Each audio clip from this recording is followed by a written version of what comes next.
আপনি রোববার গতকালকেই আপনি ফেসবুকে স্ট্যাটাস দিয়েছেন। আমি সেই আপনার স্ট্যাটাসের কিছু অংশ আমি উল্লেখ করতে চাই। রোববার সামাজিক যোগাযোগ মাধ্যম ফেসবুকে দেয়া এক পোস্টে আপনি লিখেছেন, অবৈধভাবে বোর্ড ভাঙার প্রক্রিয়ায় আইসিসি যেন কোনো ব্যবস্থা না নেয় তা নিশ্চিত করার লক্ষ্যে একজন স্বনামধন্য ক্রিকেটার লবিংয়ে ব্যস্ত। এর অংশ হিসেবে সম্প্রতি তিনি সাবেক বিসিবি প্রেসিডেন্ট নাজমুল হাসান পাপনের সঙ্গে লন্ডনে সাক্ষাৎ করেন। সেখানে তিনি আইসিসি প্রেসিডেন্ট অমিত শাহর পুত্র জয় শাহর সঙ্গে বৈঠকের ব্যবস্থা করে দিতে নাজমুল হাসান পাপনকে অনুরোধ জানান। আপনি আরও লিখেছেন, আমি জাতীয়ভাবে গণভোট, জুলাই সনদ, অধ্যাদেশ বাতিল সংক্রান্ত বিষয়গুলো নিয়ে ব্যস্ত থাকায় বিসিবির ব্যাপারে কিছু বলবো না ভেবেছিলাম, কিন্তু বাংলাদেশের অভ্যন্তরীণ বিষয়ে আবারও পার্শ্ববর্তী দেশ এবং ফ্যাসিবাদের দোসরদের অন্তর্ভুক্তির পায়চারার খবর শুনে মনে হলো দেশবাসীর এসব জানা উচিত। প্রধানমন্ত্রী তারেক রহমানের উদ্দেশ্যে আপনি প্রশ্ন রেখে বলেছেন, প্রধানমন্ত্রী জনাব তারেক রহমানের সরকার কি এসব বিষয়ে অবগত, নাকি সবাই মিলেই হচ্ছে সবকিছু? আরও অনেক কথা আপনি লিখেছেন। ক্রিকেট প্রশাসন নিয়ে আসলে এত কথা হচ্ছে কেন? আপনি আমরা জানি যে যুব ক্রীড়া মন্ত্রণালয়ের দায়িত্বও ছিলেন। সে সময় নির্বাচন নিয়ে বেশ প্রশ্ন উঠেছে, কাউন্সিলরদের পক্ষ থেকে বা মনোনয়ন ব্যাপার থেকে প্রশ্ন উঠেছে। এই বিষয়গুলো একটু পরিষ্কার করবেন কি? কথা উঠছে দখল করার জন্য, সিম্পল আনসার, যে এটা ওনাদের এখন দখল করতে হবে। এটা এনিহাউ যে কোনোভাবেই হোক, এটা নিয়ম অনুযায়ী হোক কিংবা নিয়ম বহির্ভূতভাবে হোক। এবং আমি এটা নিয়ে একেবারেই কথা বলতে চাই নাই, আগ্রহী ছিলাম না। কিন্তু আমাকে বিসিবির একটা তদন্ত কমিটি, তারা মানে মন্ত্রণালয় থেকে একটা তদন্ত কমিটি করেছে, আপনাকে ডাকা হয়েছিল। তো সেখান থেকে ডাকা হয়েছিল। আমি পরে কলে একজন ব্যারিস্টার ছিলেন, ওনার সাথে কথা বললাম যে একে তো ব্যাপারটা সাবজুডিস, তারপর আপনার একটা অটোনোমাস বডির উপরে তদন্ত করছেন, এটাও প্রশ্নবিদ্ধ। তো এখন সাবজুডিস ম্যাটারে আমার কি বক্তব্য দেওয়া ঠিক হবে কিনা? আপনি যদি, আমি তাকে যা বলেছিলাম যে আপনি যদি আমাকে লিগ্যাল অ্যাডভাইস দেন অ্যাজ এ ব্যারিস্টার, তাহলে আপনি কি লিগ্যাল অ্যাডভাইস দিলেন? তো উনি আমাকে কোনো উত্তর দিতে পারেন নাই যে সাবজুডিস ম্যাটারে ওনারা তদন্ত করতে পারেন কি পারেন না। আসলে তো পারেন না, দ্যাট ইজ দ্য মানে, এবং এটা আদালত অবমাননা হয়। তো আদালত অবমাননার মতো একটা বিষয় আমি কীভাবে পার্সোনালি আসলে ইনভলভ হতে পারি? তো সেই জায়গা থেকে আমি তাদের থেকেও কোনো সদুত্তর পাইনি, এবং পরে ওনারা আর এটা পার্সিউ করেন না, এবং ওনারা ওনাদের অবস্থানটা বুঝতে পেরেছেন, এবং তিনি আমাকে বলেছেন আমার তো কিছু করার নেই, আমাকে তো দায়িত্ব দিয়েছে করার, আমি করতেছি। বাট আমি তো আদালত অবমাননা করতে পারি না একজন সচেতন নাগরিক হিসেবে। সেই জায়গা থেকে আমি সেটার অংশ হইনি। তবে যখন নির্বাচনটা হয় এবং প্রশ্নগুলো উঠছিল, তখন কিন্তু আমি সরাসরি সব কিছুর উত্তর দিয়েছি। আমি টিভিতে গিয়েও কথা বলেছি, এবং আমি ওপেন চ্যালেঞ্জ করেছি ওনাদেরকে, আপনারা আসেন, বসেন, আমার সাথে কথা বলেন, কোথায় দুর্নীতি হচ্ছে, কোথায় অনিয়ম হচ্ছে দেখান। ওনারা কাউন্সিলর সিলেকশনের ব্যাপারে বলেছেন যে একটা অনিয়ম হচ্ছে। ওনারা কোর্টের দ্বারস্থ হয়েছিলেন, উচ্চ আদালতে।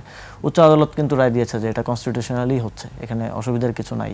এবং আরও একটা রিট হয়েছিল হয়তো ক্লাবগুলো নিয়ে, এবং সেখানেও কিন্তু উচ্চ আদালত তখন বিসিবির পক্ষেই রায় দিয়েছিল, এবং এইগুলা উচ্চ আদালতে মীমাংসিত বিষয়। তো এখন এইগুলোকে আবার জলঘোলা করা হচ্ছে একমাত্র বোর্ডটা ভাঙার জন্য আর কি।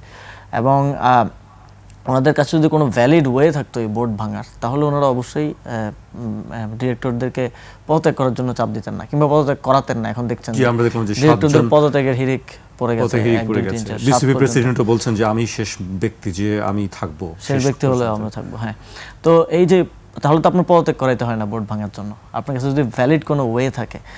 আর এই যে যেটা আমি লবিং এর কথা বললাম, পদত্যাগ করানো হচ্ছে। হ্যাঁ, অবশ্যই পদত্যাগ করানো হচ্ছে, এবং ডিরেক্টরদের অনেকেই আমার সাথে পরিচিত, অনেকেই আমাকে জানান, অনেকেই বলেন যে আমার বাবাকে এসে রিকোয়েস্ট করতেছে যে আপনার ছেলেকে একটু পদত্যাগ করতে বলেন, পরের কমিটিতে আমরা তাকে ডিরেক্টর বানাবো। আবার অনেককে চাপ দিচ্ছে, অনেকে রিফিউজ করেছেন, যে তাদেরকে অফার করা হয়েছিল পরবর্তী কমিটিতে থাকবেন, এখন পদত্যাগ করেন, তারা রিফিউজ করছেন যে আমরা পদত্যাগ করবো না। এটা ক্রীড়া প্রতিমন্ত্রী করছেন, এবং তিনি কল দিয়েছেন ডিরেক্টরদেরকে আপনারা যদি যোগাযোগ করেন তাহলে জানতে পারবেন। কেউ রিফিউজ করেছেন, কেউ তার ডাকে সাড়া দিয়ে পদত্যাগ করেছেন। এখন লবিংয়ের ব্যাপার যেটা আমি বললাম, সেটা হচ্ছে এর আগেও আমরা যখন নির্বাচনটা চলছিল, তখন আমরা শুনলাম যে বিরাট কোহলির সাথে একজন ক্রিকেটার যোগাযোগ করলেন, ভারতীয় ক্রিকেট বোর্ডের যিনি সভাপতি, যিনি আইসিসিরও সভাপতি এই সময়, জয় শাহর সাথে যোগাযোগ করা এবং তাকে জানানো, তাকে অভিযোগ করা যে বাংলাদেশের নির্বাচনে অনিয়ম হচ্ছে। এবং এবারও আমরা জানলাম, ইভেন মিডিয়া কর্মীদের থেকেই আমি জানতে পেরেছি, এবং পরে আমি ভেরিফাই করেও দেখেছি যে দ্যাট ইজ রাইট, যে একটা প্রতিনিধি দল লন্ডনে গিয়েছে এবং নাজমুল হাসান পাপনের সাথে দেখা করেছে, এবং দেখা করে সেখানে জয় শাহের সাথে বৈঠক করার জন্য তারা একটু যেন তিনি লবিং করে দেন বা বৈঠকের ম্যানেজ করে দেন, সেটার জন্য তার কাছে অনুরোধ জানিয়েছেন।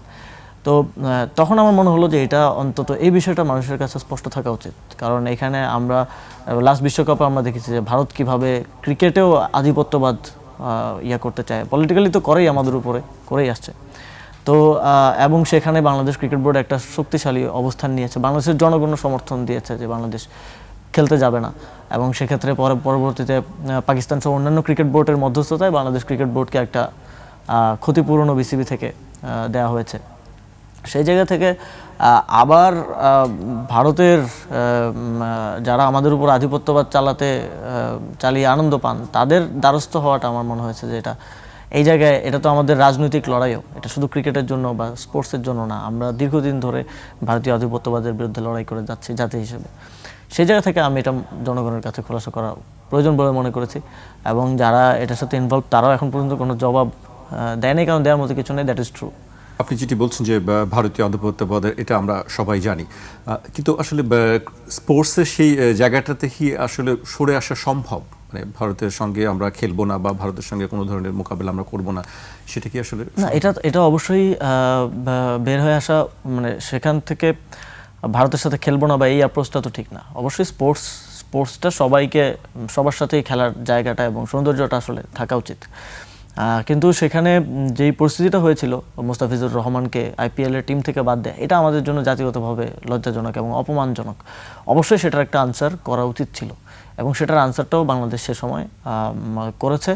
এবং এখানে আমার মনে হয় যে বিগত প্রায় 2 যুগের ইতিহাসে ভারতকে প্রথমবারের মতো বড় ধরনের একটা চ্যালেঞ্জে তাকে পড়তে হয়েছে।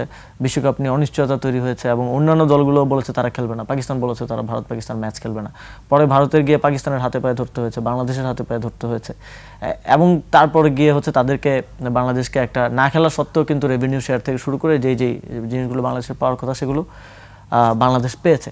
তো এখানে যে তাকে কূটনৈতিকভাবেও একটা চাপে ফেলা এবং তাকে এটা চোখে আঙুল দিয়ে দেখানো যে you cannot do whatever you want, মানে এই যে আধিপত্যবাদ আপনি এটা করতে পারেন না, এবং নিজেদের সম্মানটা রিক্লেইম করা, আই থিঙ্ক এই জায়গাটা থাকা উচিত। এমন হওয়া উচিত না যে বারবার সে যা বলবে, সে যেটা চাইবে সেখানেই মাথা নত করে সেটা মেনে নেওয়া। এবং বাংলাদেশে শেখ হাসিনার পতনের পর থেকে সেই জায়গা থেকে তো আমরা অ্যাটলিস্ট সরে এসেছি, এবং এখন পর্যন্ত এখন নতুন সরকার এসেছে, এখন পর্যন্ত ভারতের দাসত্ব করতে বা ভারত যেভাবে বলছে সেভাবেই চলতে আমি দেখি নাই। সামনে কী হবে আমরা জানি না। অন্তর্বর্তীকালীন সরকারও সেখানে মাথা উঁচু করে দাঁড়িয়েছিল, রাজনৈতিক দলগুলো একসাথে এসেছিল।